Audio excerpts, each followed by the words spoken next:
海闊本算清靜，沙礫偏要吹進眼睛，關起雙眼安我天命，看見卻是你身影，承受冷血這罪名，減了壽命，每個報應要是注定，可要認命，黃沙做我背後風景，曾披起風沙，笑看每個在地上爬，我的腳下從一生虛假放半剎那，瀟瀟灑灑抱緊我吧，疾呼吧，飛吧，火無風沙。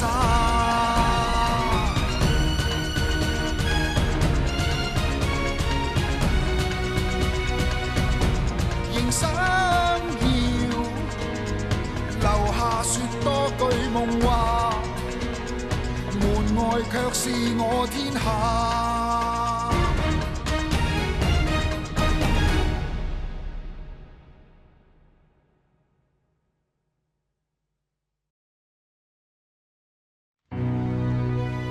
我今日姑且就勸埋你呢一次，若果你係一意孤行，我唔會坐喺度繼續俾你咁做嘅。我寧願香港移埋，將你所諗所想所打算做嘅一切話俾佢知，唔會俾你有機會送死嘅。冇啊，爹！就算我去送死，到個小卓枉死啊！小卓嘅死係命係不幸，一切因為各有各法，家有家規啊！成件事同嚴家鋪嘅族規根本就冇關係。嚴萬禧之所以要點小卓天燈，將佢置諸死地，因為嚴萬禧曾經侵犯過佢啊！要保住自己嘅名譽，所以先將佢殺而滅口。為咗報仇，你以為我奢望自己做個平平常常嘅人咩？小卓呢件事，小琴冇同你講，佢唔想見到你傷心咋。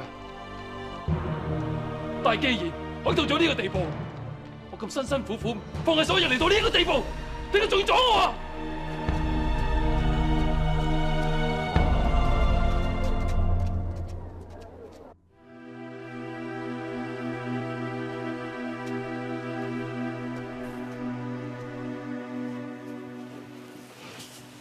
爹，對唔住啊！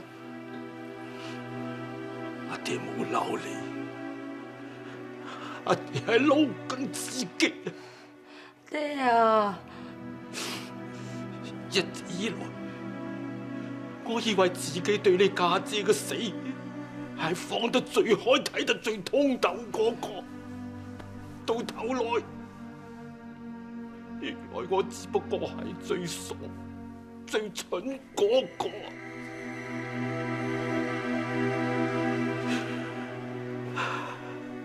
我老啦，好多事再管唔嚟噶啦，我實在太攰，應該好好啲休息下。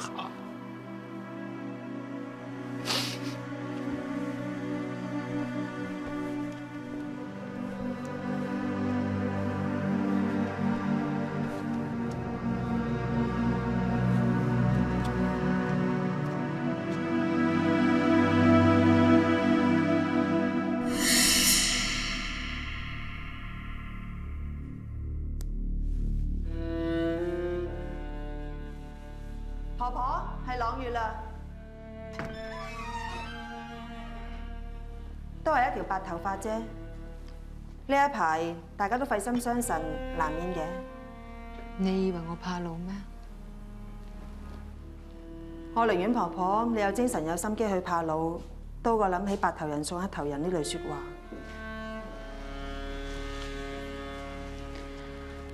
其實你最近變得聰明咗，定還是你一直都係咁聰明，只係一直冇俾我知道咁解啫。婆婆你唔好咁講啦，我呢句説話係讚你，唔係鬧你，你應該聽得出㗎。朗月只係覺得家中發生咁多事，大家個心都難過，會煩會亂。所以如果連我自己都陣腳大亂，咁又點可以幫大家將來打算？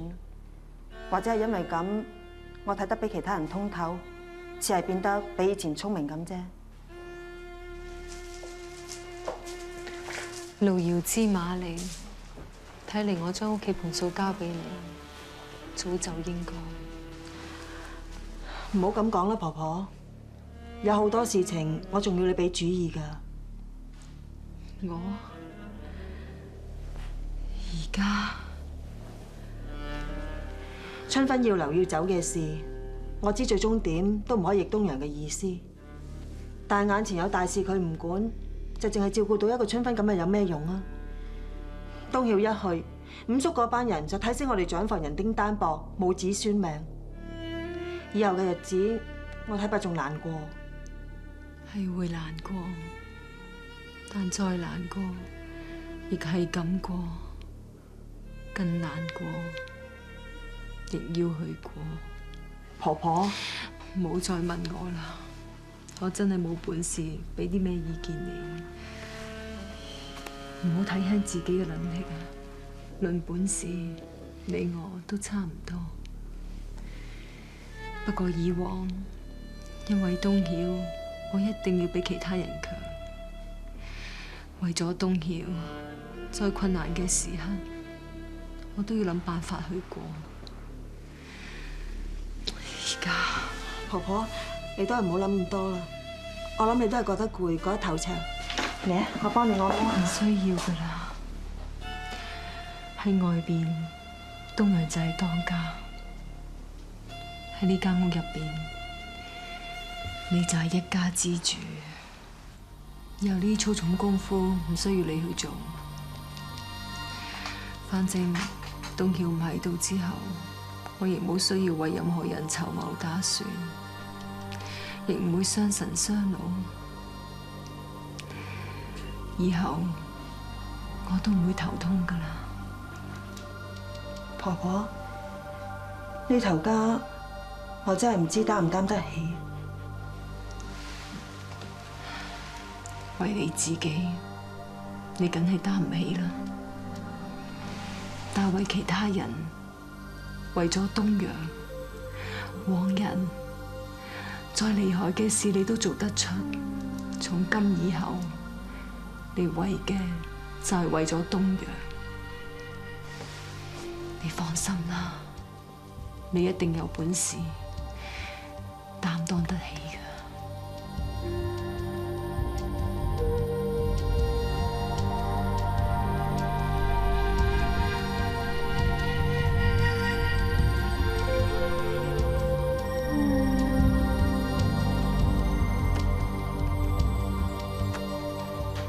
哎呀，大少奶，你冇嘢啊嘛？飯前我至同祖師上過香嚟啊，你唔使擔心嘅喎。平姑，呢個係咩佛嚟㗎？哦，呢個係多仔佛嚟㗎，我特登託香你攞翻嚟㗎，開個光好靈㗎。你求個多仔佛翻嚟做咩啊？唉，自從曉官過咗身之後，間屋靜英英咁，我諗東陽少爺快啲添翻個男丁，呢間屋企咪唔會咁冷清咯。我想攞尊多仔佛俾細少奶拜下，等佢早啲為宋家添翻個男丁啫。我咁樣做會唔會多事啊？大少奶，你唔會唔中意嘅嗬？得㗎啦，你翻入去做嘢先啦。哦，婆婆講過，各位先人為咗呢個宋家，一生籌謀打算，所以就算再多香火，各位都會受得起。朗月自知福薄，但係朗月都想為呢頭家，為東陽出多一分力。春芬嘅點都冇可能肯再為長房繼後，所以各位先人係有靈有性嘅，就要保佑我。我朗月心誠意切，定必天從人願。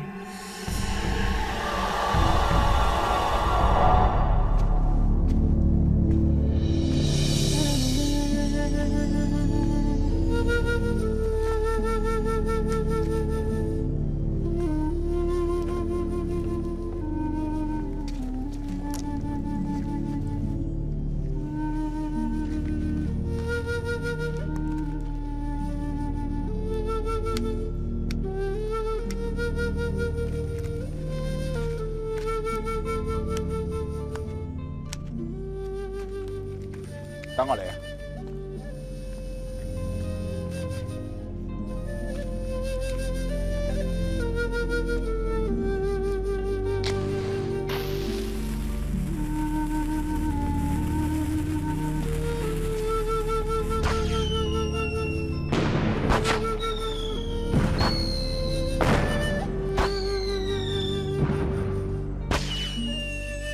九龍套豬。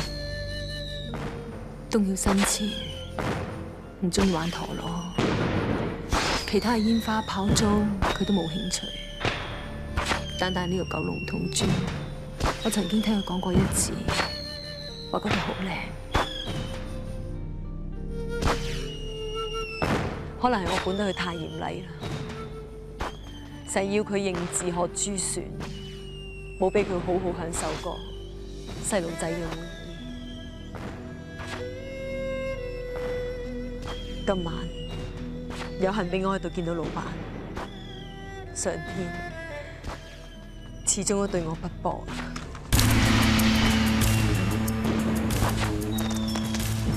如果長房奶奶你係想一命填一命嘅，你開槍啦！一命填一命，咁未填到個命，係咪就可以翻山啊？東曉嘅死係事實，我錯手殺死佢亦都係事實。長房奶奶，你要放得低。如果我話俾你知，我真係放唔低啊！咁你教我可以點做啊？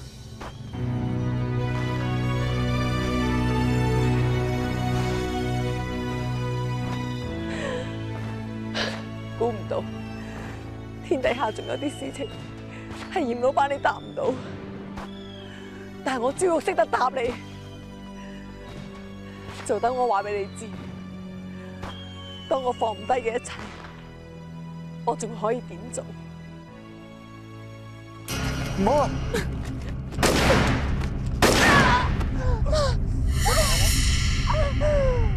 長房奶奶，長房奶奶，長房奶奶，你點啊？婆婆啊，碗藥好熱嘅，你睇下陣先飲。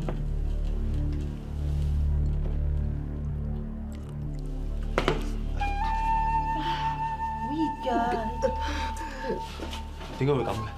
哦，張房奶奶受到咁大嘅聲響震盪，個耳膜可能已經受咗傷㗎啦。所謂耳閉而不通，膿血不光，必有暈眩症狀。佢之所以容易嘔咧，都係呢個原因。咁即係點啊？長房奶奶雙耳會聾啊？剛才我同長房奶奶試驗過，佢耳的確係乜嘢都聽唔到。雖然唔係咩絕症，但係要根治嘅都要一段長時間先得。葉萬喜，究竟頭先你對二娘做過啲乜嘢？你好老老實實同我講。事情嘅緣由，我剛才已經講得一清二楚。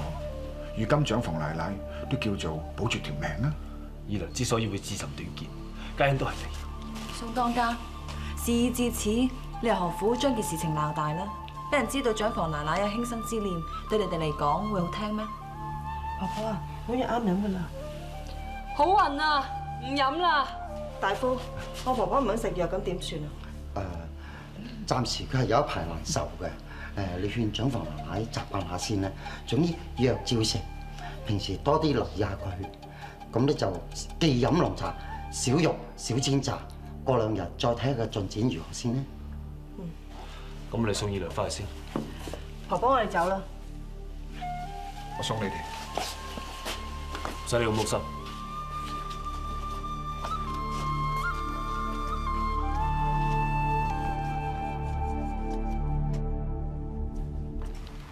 婆婆啊，碗藥煮好噶啦，你趁熱飲啊！婆婆，婆婆係我啊！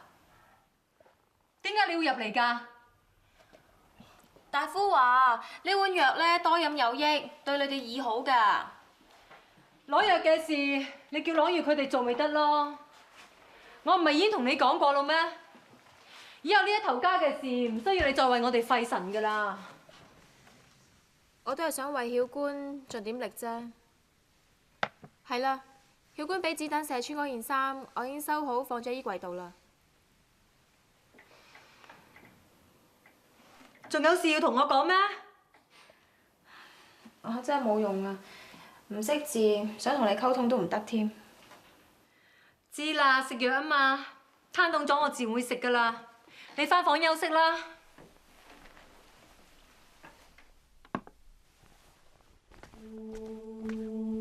福禍由天不由我，我命由我不由天。儘管真係無兒無女，但係人既要做落去。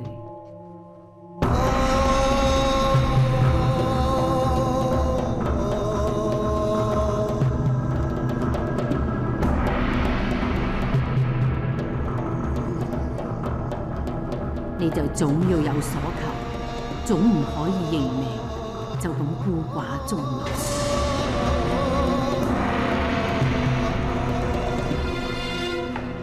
東昇大哥，弊啦！咩事啊，小琴？阿爹唔見咗啊！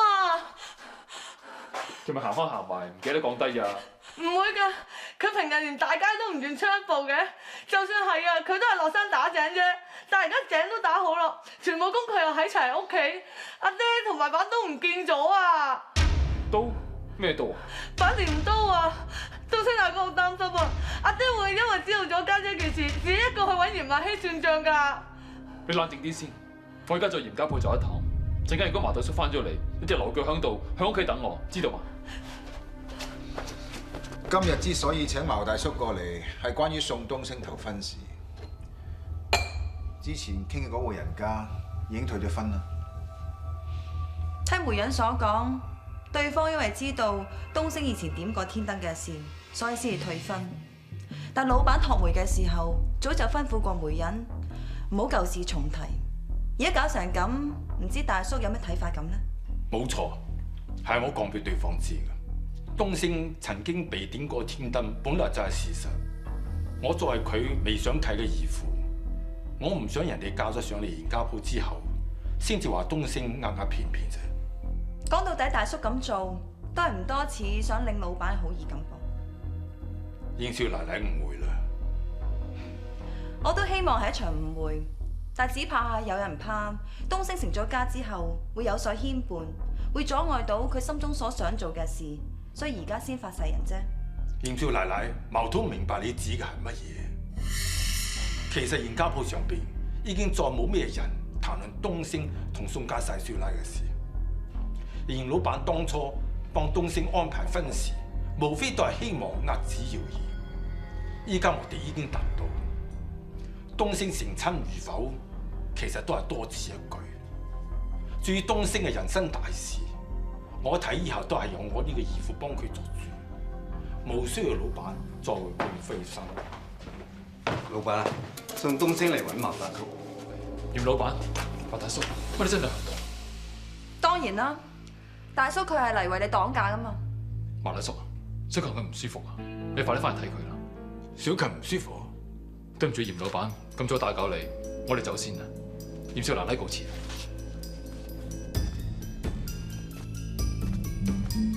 明鳳，你從來冇喺我面前提過呢個人，究竟發生咩事？明鳳自問雙眼唔夠利，有時睇人總需要一啲時間先睇得清楚。你睇清楚之後，就覺得東昇佢假情假意，欺騙春芬，感情在先。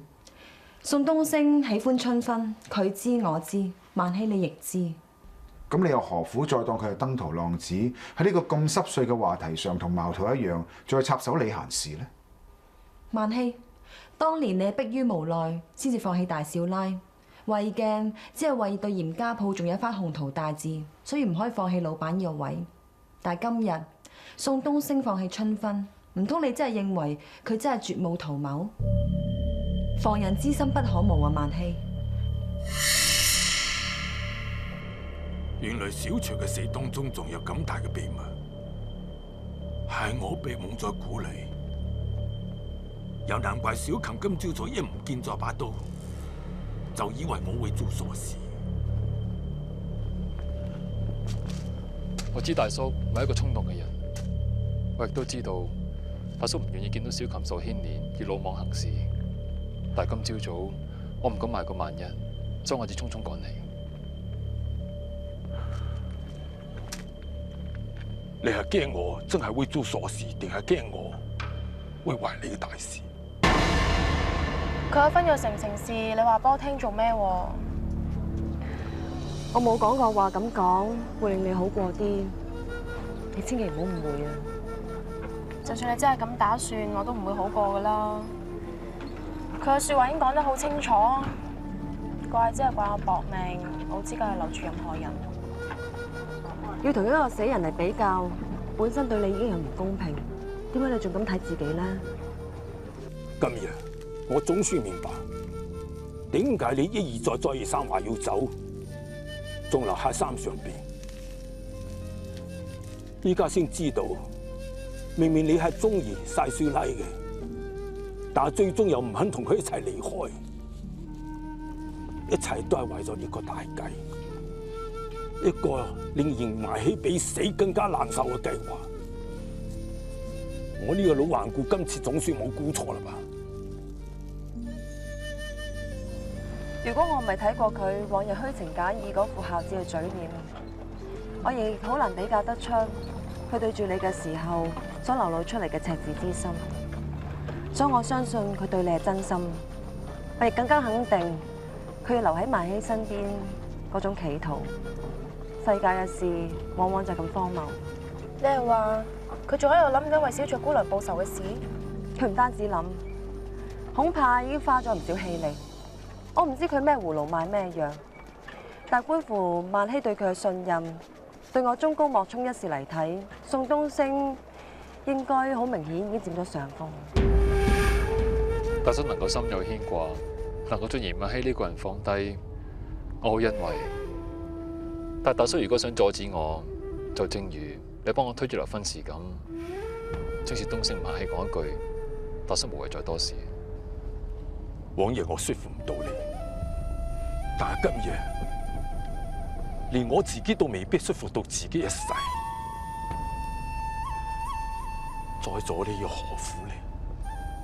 就正如你應承頭歡事，只為博取嚴萬希嘅信任，但係最終只會拉多個唔相干嘅女仔落嚟，呢樣又何苦呢？道理就係咁簡單，我要做嘅又係咁簡單。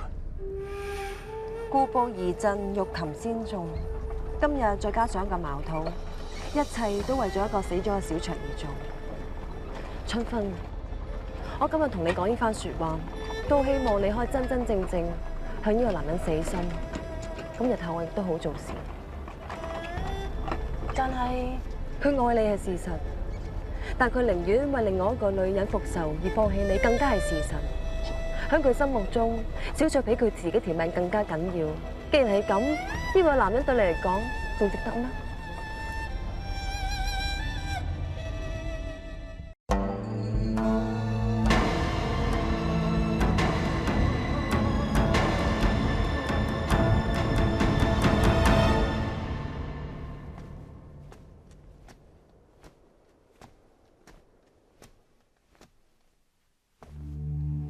大姐，翻嚟啦，又同嗰位嚴少奶奶出咗去傾心事啊？你因為呢件事嚟揾我？坐。我哋全家都知道嚴少奶奶幾咁錫你，嚴老闆殺咗東曉，咁係點啫？我哋點都唔敢阻止嚴少奶奶同你見面嘅啦。不過見東陽，佢陣間就要出門，我費事佢臨走嗰陣見唔到你，又嚟怪我，所以我咪喺度等你咯。乜東陽少爺要出門咩？你放心，佢今次係想落山去打點下，籌備做啲小生意，唔係揾人翻嚟同你打種。大姐啊，我唔係咁嘅意思啊！你唔好見怪，我哋呢個人全部都做過虧心事，咁就難免自己點樣去睇人，都會覺得人哋點樣睇自己。我知道東陽少爺唔會再打算咩打種嘅事，所以我從來都冇防過你哋。啱啊，東陽佢冇咁諗，佢都唔俾我幫你咁諗，所以我先至唔明白今時今日仲留你喺度做乜嘢。不過我今日嚟唔係打算再用錢打發你走。東陽作為當家，今後一開話要留你喺度，我自問女人一個亦都冇本事唔聽自己男人嘅說話，所以我只有戥佢辛苦之外，我仲可以做啲乜嘢？辛苦？東陽係好人，佢自問虧欠過你，就會擔大一切。佢硬要留你喺宋家，佢為佢自己嘅良心會好過一啲。但係佢每日都面對住你，就等於面對佢嘅傷痕。佢內心幾咁痛苦，你又可以體會到幾多？婆婆近日嘅事已經令到東陽佢好煩惱，再加上你呢個話題，我哋夫婦二人已經有多次嘅拗撬。我自問就冇資格去解決，亦都冇能力去解決，唯有望呢啲問題可以自己迎刃而解，咁就最好。我都知道咩叫做盛情難卻，要你當面拒絕好易，會為難勉強。但今次東陽會出門幾日，我相信有啲人要做某啲嘢，呢幾日正係最好嘅時機。春芬，你話係咪？你都喺度啊？午飯已經準備好，食完先出門啦。我去幫評估去準備先，你慢慢傾。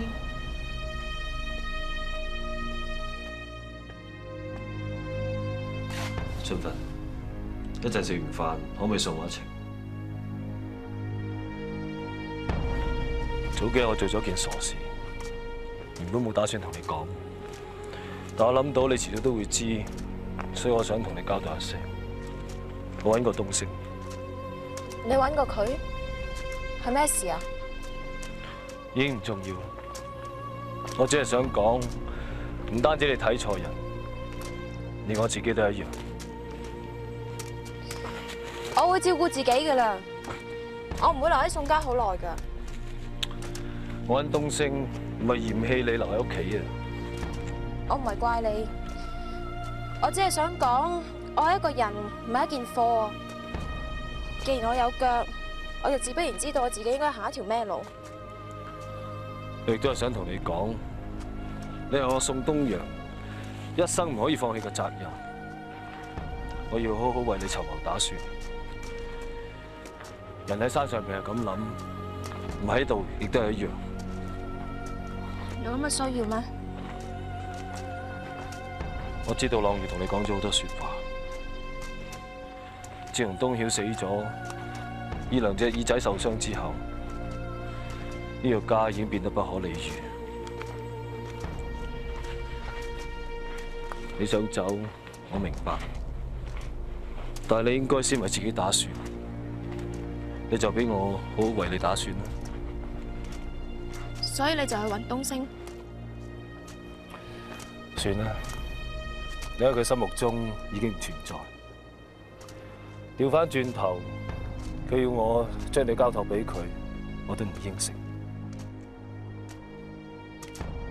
佢唔係心入邊冇我，佢只係心入邊有比我更加重要嘅嘢啫。咁有咩分別啊？好啦，春芬，就送到呢度啦。你快啲翻去，不過你要應承我，你要好好咁留喺嚴家鋪。有啲乜嘢我會同你擔當嘅，知道嗎？路上小心。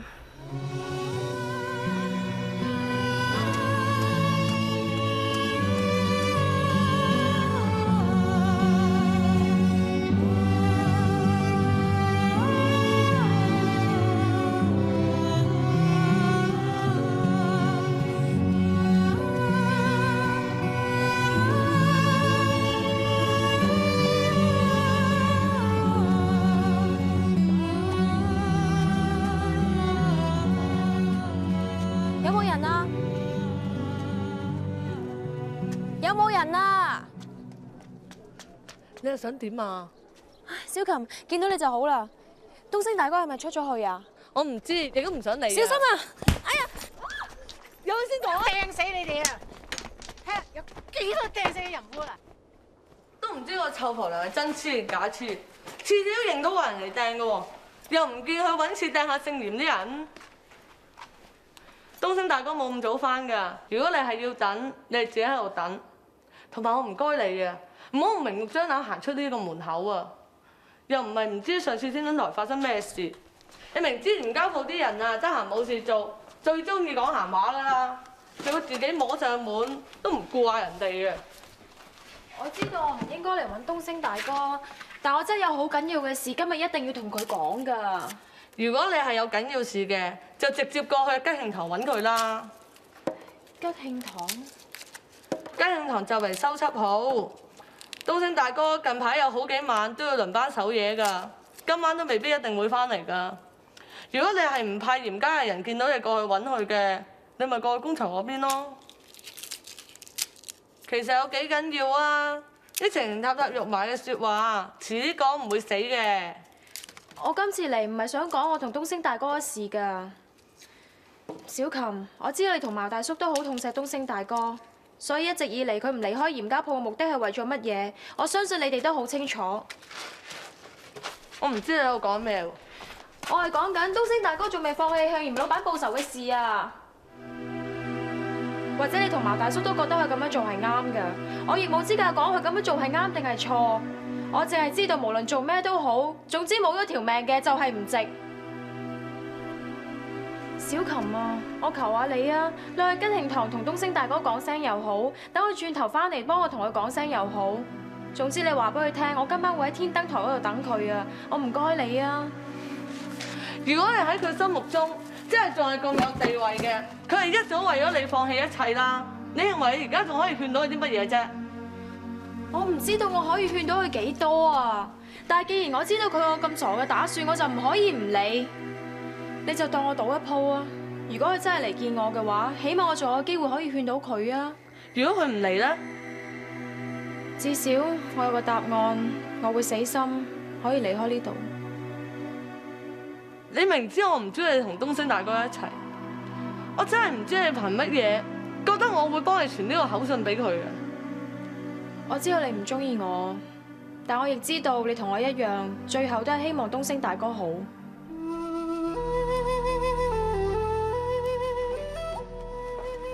老闆，幫我有咩事啊？聽日有一批燒石喺黃楊灘落貨上山，我想你沿途幫我打點一下。今次工場一開返，生意就馬不停蹄啦。批燒石會陸續運到，眼前你就幫我頻撲呢一啲材料。暫時你無需喺呢個工場度出入。係咪嚴少奶奶同老闆講過啲咩説話？明鳳佢每一日都同我講好多説話嘅，你係咩意思咧？若果老闆對我心存懷疑，嗱我喺工場係信唔過嘅，咁不如灑脱啲，撤退我咪得咯。山上山下同樣都係吉慶堂嘅功夫，又有咩分別？姓嚴姓宋嘅，咪一樣係嚴家鋪嘅人，但喺我老闆心目中，依然都係有分別。明鳳的確喺我面前提過你，但係你應該好清楚，我身為老闆，又點會聽一個女人講嘅説話就信呢？老闆相信我？唔係噃，我根本無時無刻都喺度防緊你，你使乜明鳳提我呢？我點睇你，你自己應該最清楚。有啲人跟我做事，我唔使防，但係要煩點先至可以教識佢哋話頭醒尾，等我慳多啲功夫。而有啲人好似你咁聰明機智，着令我少咗好多瑣碎事去煩，當然亦都要花好多心思去防範。不過我嚴萬禧從來就樂於玩呢一種人與人之間嘅遊戲，反正我唔覺得有幾辛苦。睇嚟唔知嚴少奶奶多慮，連我自己都係。你同我唔係唔可以講老實説話。我知道茅大叔對我仍然心懷憤恨，佢幫你推一頭親事，係想逆我意思多過為你着想。其實呢種情況我唔會怪佢，你會受佢影響，亦都係人之常情。我嚴萬禧點都仲識得投桃報李，點都仲會有真心為你打算嘅時刻。如果你係領情嘅，我當然安慰啦。落山打點材料係暫時嘅功夫，我呢度仲需要你嘅幫忙。你唔好諗咁多啦，翻去好好咁準備一下啦。我翻出去先。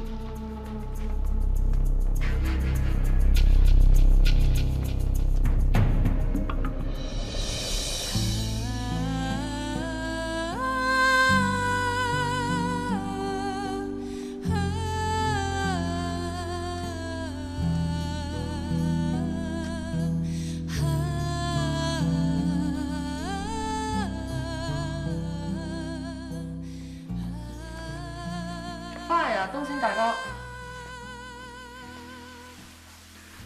馬大叔咧，出咗去買酒啊，啱啱啫嘛。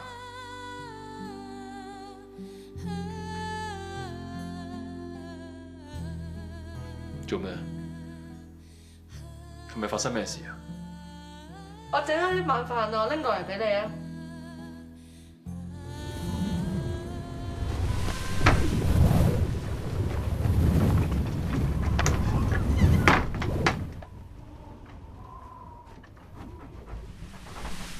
睇嚟今晚會刮黃土雨啊！希望馬大叔唔好走太遠啊！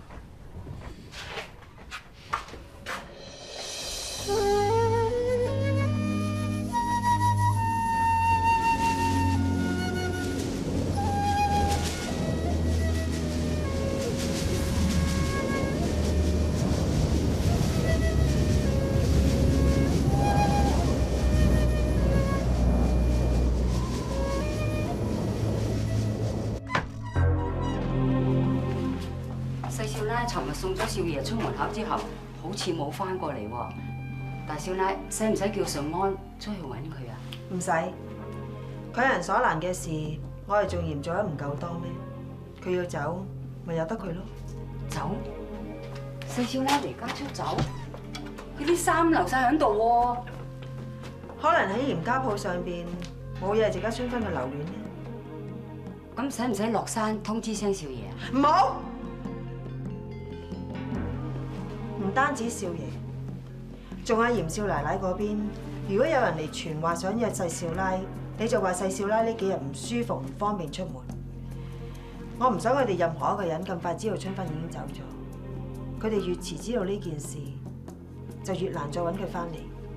咁以後呢個家先有希望過翻啲平平靜靜嘅日子。咁使唔使話聲俾奶奶知咧？婆婆佢有病在身，暫時唔好驚動佢住。但係咁大件事，而家管理呢頭家嘅係我，唔係婆婆。你究竟幾時先可以清楚？今時唔同往日啦。婆婆喺咩房啊？今朝佢自己夾硬要去藥店覆診攞藥，我勸都勸唔住，佢自己出咗去咯。婆婆一個人出咗門口。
隻腳只係扭傷咗，敷幾劑藥就冇事㗎啦。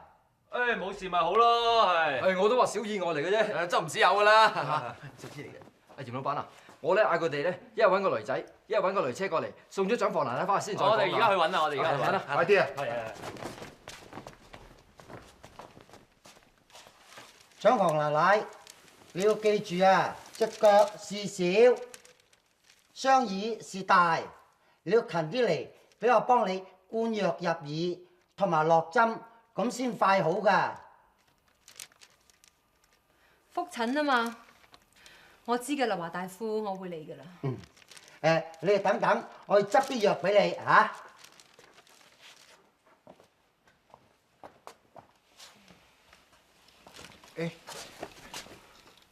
唔可以走住。華大夫執藥俾你。華大夫話走得啦嘛。唔係啊，華大夫執藥俾你啊。等一等。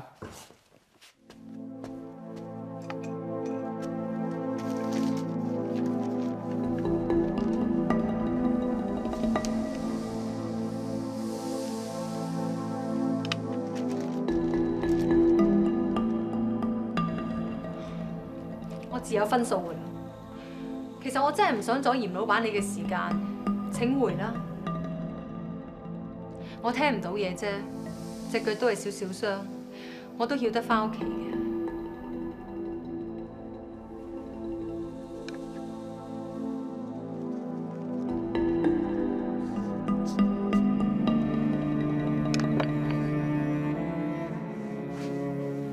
得㗎啦，我知你想同我講咩説話。我並唔係諱疾忌醫，亦唔係想掩耳盜鈴。你句説話講嚟講去，只怕離唔開兩個字：抱歉。我同你講啊，莫講你嘅説話乏善足陳，我聽嚟無謂。就算其他人嘅説話，今時今日，我即使聽得明白，亦唔見得幾有意思。況且以苗老闆你嘅為人，向來就唔中意人哋從你嘅説話當中聽得明你嘅心思，所以再講固然係枉費唇舌，再寫只顯得矯揉造作，有心啦。都係嗰句啦，我唔想耽誤老闆你嘅時間，請回啦。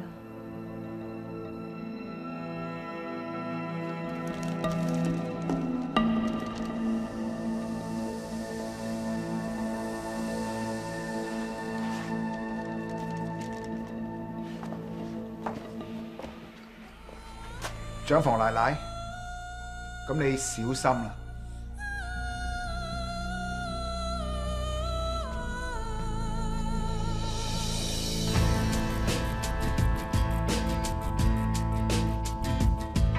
黃沙中都有曾做過的夢，黃土埋着弱勢與情郎。